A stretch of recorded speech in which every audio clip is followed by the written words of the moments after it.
Hello साथियों, नमस्कार, आदाब। जैसा कि आप लोग देख रहे हैं, मैं अभी बैठा हूँ चाची के घर। चाची के घर बैठा हूँ या चाचा के पता नहीं, लेकिन ये घर है बुच्ची का और शुभम का। देखिए दोनों ये बोझा है, उसको ये बांध रहे हैं और ये हमारे सामने हमारी माता बैठे हैं। और ये है चाचा, चाचा हैं। और ये क्या बताऊं। और उधर हमारी माता जी हैं और ये चाची हैं।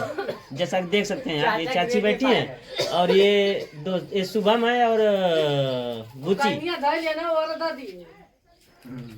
काम करने के नाम पे घर का काम अगर देखा जाए तो सब घर का काम लड़कियां ही ज़्यादातर करती हैं। और लड़कियों को ही लोग काम करने के लिए बोलते हैं, ये काम कर दो, वो काम कर दो। और लड़के बैठे रहेंगे, जैसे ये भाई साहब हैं बैठे हैं, लेकिन इनको कोई नहीं कहेगा।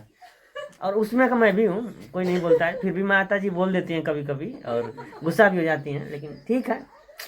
आप लोग जानते ही हैं काम करने के। और आज महिला दिवस भी है, तो मैं चाहूंगा कि हमारी छोटी सिस्टर है, ये महिला दिवस के बारे में 2 शब्द बोले। देखते हैं। हमारे लड़के हमको नहीं जानते मानते हैं। बोलिया सरकार में जाइए, आप पकड़ देंगे। बोला देखिए साथियों, लड़ रही है मुझसे महिला दिवस के नाम पे। और ये पढ़ती भी नहीं है और ये मारती है जब कहते हैं पढ़ो तो। ये देखिए बाज रही, देखिए गिरा करके मार रही है हमें। ये आप देख सकते हैं कि कैसे पुरुष हिंसा हो रही है।